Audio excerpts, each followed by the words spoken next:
Hello friends, வணக்கம். இன்றைக்கு நம்ம பார்க்க போது என்னவென்றால், சனி மீது பார்வையிடும் சூரிய பகவான் 3 ராசிகளுக்கு அதிர்ஷ்டம் தரும் பற்றி தான் இந்த வீடியோவில் பார்க்க போகிறோம். இந்த வீடியோ உங்களுக்கு பிடித்திருந்தால் ஒரு சப்ஸ்கிரைபர்கள் பக்கத்தில் உள்ள பிரச்சனை பேசுங்கள். உங்கள் ஃப்ரெண்ட்ஸ் அண்ட் ரிலேட்டிவ்ஸ்க்கு ஷேர் பண்ணி அணுங்கள். வாங்க வீடியோக்களுக்கு போகலாம்.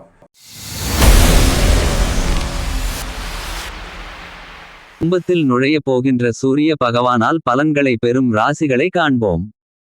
நவகிரகங்களின் தலைவனாக சூரிய பகவான் விளங்கி வருகிறார். சூரியன் ஒரு ராசியில் சஞ்சாரம் செய்ய ஒரு மாத காலம் எடுத்துக் கொள்கிறார். இவருடைய இடமாற்றம் நவகிரகங்களில் மிகவும் முக்கியமானதாக பார்க்கப்படுகிறது. அந்த வகையில் கடந்த ஜனவரி 15ஆம் தேதி அன்று சூரிய பகவான் மகர ராசிக்குள் நுழைந்தார். இவருடைய ஒவ்வொரு இடமாற்றத்தின் பொழுதும் தமிழ் மாதம் பிறக்கின்றது. மகர ராசியில் சூரிய பகவான் நுழையும் நாளை மகர சங்கராந்தி என இந்தியாவின் வடக்கு பகுதியில் கொண்டாடப்பட்டு வருகிறது. தமிழ்நாட்டில் பொங்கல் தினமாக கொண்டாடப்பட்டு வருகிறது. சனி பகவான் தற்போது கும்ப ராசியில் பயணம் செய்து வருகிறார். இது சனி பகவானின் சொந்த ராசியாகும். இந்நிலையில் சனி பகவான் ராசியான கும்ப ராசியில் வரும் பிப்ரவரி மாதம் சூரிய பகவான் நுழைகின்றார். சூரிய பகவானும் சனி பகவானும் ஒன்று சேரப் போகின்றனர். இதன் தாக்கம் 12 ராசிகளுக்கும் இருந்தாலும் சில ராசிகள் நல்ல பலன்களை பெறுகின்றனர். அது எந்தெந்த ராசிகள் என்பது குறித்து தெரிந்து கொள்ளலாம். சிம்ம ராசி, நீங்கள் சூரிய பகவானை அதிபதியாக கொண்டு உள்ளீர்கள். உங்களுக்கு சூரிய பகவான் 7வது வீட்டில் சஞ்சாரம் செய்ய போகின்றார்.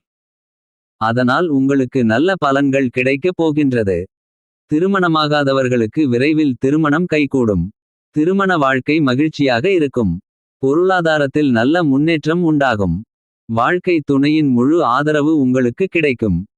தனுசு ராசி, சூரிய பகவான் உங்களுக்கு சாதகமாக அமைந்துள்ளார். உங்கள் ராசிகள் 3வது வீட்டை பார்க்க போகின்றார். அதனால் உங்களுக்கு சிறப்பான பலன்கள் கிடைக்கும். தைரியம் தன்னம்பிக்கை அதிகரிக்கும்.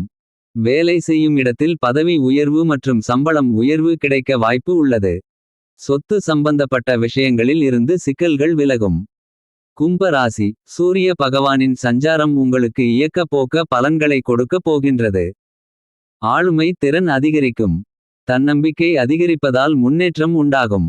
மாணவர்கள் கல்வியில் சிறந்து விளங்குவார்கள். ஆன்மீக பயணம் செல்ல அதிக வாய்ப்பு உள்ளது. உங்கள் ராசியில் 7வது வீட்டின் அதிபதியாக சூரிய பகவான் இருக்கின்ற காரணத்தினால் உங்களுக்கு தொழில் சம்பந்தப்பட்ட விஷயங்களில் முன்னேற்றம் உண்டாகும். இந்த வீடியோ உங்களுக்கு பிடித்திருந்தால் ஒரு சப்ஸ்கிரைபர்கள் பக்கத்தில் உள்ள பிரச்சனை பேசுங்கள். உங்கள் ஃப்ரெண்ட்ஸ் அண்ட் ரிலேட்டிவ்ஸ்க்கு ஷேர் பண்ணி அணுங்கள். வணக்கம். வாழ்க வளமுடன்.